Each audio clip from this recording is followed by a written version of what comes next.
చరిత్ర సికింద్రాబాద్ ఉన్నది. హైదరాబాద్ సికింద్రాబాద్ మధ్యన పంచాయతీ పెట్టాలని చూస్తున్న టీఆర్ఎస్ మిత్రులు కానీ బీజేపీ మిత్రులు కానీ మనం అందరం చర్చించి ఒక నిర్ణయం తీసుకుంటాం. ఇక్కడ 40 మంది పైచిలు కార్పొరేటర్లు, బీజేపీ 25 మంది 30 మంది పైచిలు ఈరోజు టీఆర్ఎస్ కూడా ఉన్నాయి. కాబట్టి చట్టసభలో పెడదాం, కౌన్సిల్లో పెడదాం. రేపు అవసరమైతే బడ్జెట్ సెషన్లో ఈ అంశాన్ని తీసుకొస్తే దీన్ని అందరం కలిసి నిర్ణయించి తీసుకుందాం. తప్పితే ఒక ఆయన పోయి సిరిసిల్లను తీసేస్తారు, ఒక ఆయన పోయి దాని పేరేంటి సిద్దిపేటను తీసేస్తారు, ఇంకొక ఆయన గద్వాలను తీసేస్తారని ఇవన్నీ విషయాలు అనవసరం. సికింద్రాబాద్కు ఉండే ఐడెంటిటీ ఎప్పుడు కూడా నేను అంటున్నా, కేసీఆర్ గారికి చిత్తశుద్ధి ఉంటే సికింద్రాబాద్ రాష్ట్రం సికింద్రాబాద్ జిల్లా ఎందుకు చేయలేకపోయింది? హైదరాబాద్ సికింద్రాబాద్ 200 సంవత్సరాల పైసలు ఇక్కడ ఉన్నది. సికింద్రాబాద్ పోరాటం బొల్లారం కేంద్రకంగా తెలంగాణ పోరాటంలో మరి బ్రిటిష్ సైన్యాన్ని వ్యతిరేకించిన ప్రాంతం ఇంత పోరాట పటిమ ఉన్న ప్రాంతాన్ని ఎందుకు సికింద్రాబాద్ ఒక జిల్లాగా టీఆర్ఎస్ చేయలేకపోయింది? రేపు అవసరం అవకాశం డెఫినెట్గా వస్తుంది. సికింద్రాబాద్లో తన యొక్క ఐడెంటిటీని కాపాడే ప్రయత్నం ముఖ్యమంత్రి గారు చేస్తారు. మేమందరం కూడా దాన్ని సహకరిస్తాం. ఎందుకంటే మేము కూడా జీఎస్ఎంకి సంబంధించిన వాళ్ళమే, ఎక్స్-అఫీషియో మెంబర్స్. కాబట్టి ఎవరు ఏ డిమాండ్ తెచ్చినా రాజకీయ ప్రయోజనాల కొరకు చేస్తున్నారు, ప్రజల ప్రయోజనాలకు తేవట్లేదు. హైదరాబాద్లో ఉండే టీఆర్ఎస్ దీక్షకు మద్దతు చెప్పండి, మీరు కూడా కలిసి రండి. వద్దా కంటోన్మెంట్ హైదరాబాద్లో వెళ్ళడం కావద్దా? కాబట్టి సికింద్రాబాద్లో ఉన్న నియోజకవర్గానికి దానికి అన్యాయం జరుగుతుంది ఎవరు పరిశీలిస్తారు, కానీ లేని అంశాన్ని తెర మీద తీసుకొచ్చి రాజకీయం చేయడానికి ఒక ప్రయత్నం చేస్తారు. డెఫినెట్గా నేను అంటున్నా, సికింద్రాబాద్ సర్వతోముఖ అభివృద్ధి కాంగ్రెస్ బాధ్యత తీసుకుంటుంది. ఆ బాధ్యత మేము కూడా చిన్న వాళ్ళుగా మేమందరం కూడా నమస్కారాలు. మా వాళ్ళు అంటే మా ఆడవాళ్ళందరూ ఉండడం అంతకంటే సంతోషం ఏం కావాలి నాకు. ఈరోజు రథ సప్తమి, సూర్యుడి జయంతి. ఆ సూర్యుడిలాగా అందరూ వెలిగిపోతున్నారు. కాబట్టి మీ అందరికీ నేను నమస్కారాలు తెలియజేస్తాను. మీరు లేకపోతే జీవితమే లేదు, మనం లేకపోతే. అందుకనే ఇంతమంది మహిళలు వచ్చినారంటే తప్పనిసరిగా ఈ ఒక్క ప్రోగ్రాం, ఈ డిమాండ్ ఏదైతే మనం ముందు పెడుతున్నామో, మనకి ఇది కావాలి అంటున్నామో, తప్పనిసరిగా మనం సాధిస్తామని చెప్పి మేము కంటోన్మెంట్ కానీ మా సైడ్ కంటోన్మెంట్ కొద్దిగా వేరే సిటీకి దగ్గరకొని ఉంటుంది కాబట్టి సికింద్రాబాద్ ఏరియా మా హాస్టల్. కానీ మీరందరూ కూడా దీని మీద ధ్యానం పెట్టినారు, సంతోషమైన మాట. నూతన సంవత్సర శుభాకాంక్షలు కూడా తెలియజేయాలి. కొత్త సంవత్సరం మొదలైంది. మరి అలాగే మొన్ననే సంక్రాంతి పండుగ చేసుకున్నాం. సో పండుగ దినమే మిమ్మల్ని కదా, సూర్యుడు అంటే సూర్యుడు లేకపోతే మనమే లేదు, ప్రపంచమే లేదు. అలాంటి సూర్యుడి జయంతి దినము రథ సప్తమి అంటారు దీన్ని.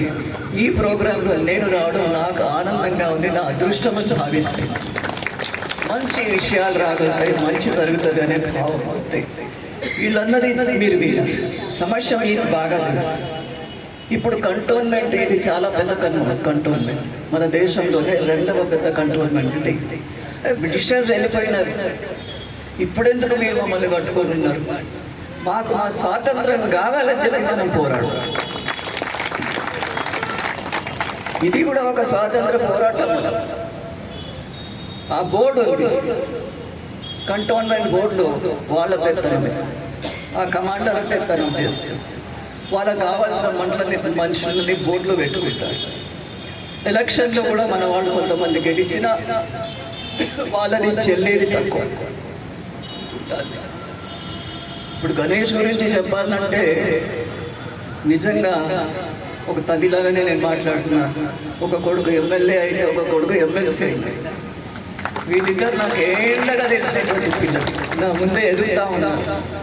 నాకు చిన్న ఉడతా ప్రేమతో వాళ్ళకి నేను చేయగలిగితే నేను తప్పక చేస్తాను, నీకేమైనా చేయగలిగితే కూడా తప్పక చేస్తానని చెప్పి ఒక మంచి ప్రజానాయకుడిని అవకాశం ఇచ్చి మీకోసం పోరాడే ఒక యువకుడిని, ప్రజాసేవే లక్ష్యంగా ఈరోజు కంటోన్మెంట్లో కొన్ని సంవత్సరాలుగా, నాకు తెలిసైతే నేను ఒక 15-16 సంవత్సరాల నుంచి తనని చూస్తున్నా. అమ్మ గీతమ్మతో కాంచి మొదలు పెడితే గీతమ్మ దగ్గర నుంచి చూస్తున్నా. చివరికి మీ అందరి దయ వల్ల, మీ అందరి ఆశీర్వాదంతో మరి మా పెద్దన్న గణేష్ అన్న ఇవాళ ఎమ్మెల్యే కావడం మాకు అందరికి సంతోషం. మీరు అందరు గెలిపించుకున్న మీకోసం తను ఇట్లా అధికారంలో ఉండి కూడా ఇలా రిలే నిరాహార దీక్ష చేస్తున్నాడు ఆరో రోజు అంటే నాకు సంతోషం అనిపించింది. నిన్న అన్న చేసింది ఇట్లా ఉంటే నేను చూస్తున్నా, మీడియాలో చూస్తున్నా. కానీ మీ అందరి పట్టుదల చూస్తే నిజంగా ఒక మంచి నాయకుని మీరు దన్నుగా ఉండడం అనేది చాలా సంతోషం అనిపిస్తున్నది. మా కిరణ్ ఇప్పుడే మంచిగా దాన్ని ఉత్సాహపరుస్తూ, ఈ దీక్షని ఉత్సాహపరుస్తూ మీ అందరికి ఇన్ని రోజులు ఉంటున్న మిత్రులందరూ కూడా, పెద్దలందరూ కూడా, వేదిక మీద ఉన్న పెద్దలు మీరందరూ కూడా తనకు దన్నుగా ఉండండి. మేము కూడా గణేష్ అన్నతో కలిసి ఉన్నామని గుర్తుపెట్టుకోండి.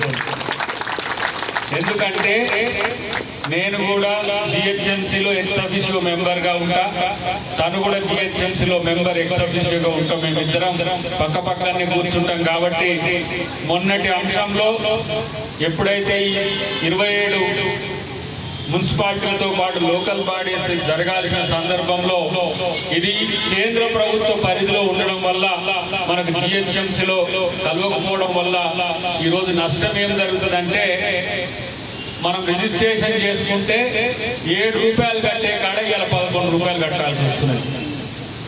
అంటే ఒక 4% ఎక్కువ వస్తున్నది. అది పేద ప్రజలకు చాలా భారం అవుతుంది. ఏదో చిన్న ఇల్లు ఎన్నో జాగ్రత్త కొనుక్కొని కట్టుకుందామంటే కూడా 60 గజాలైనా 100 గజాలైనా వచ్చిందా?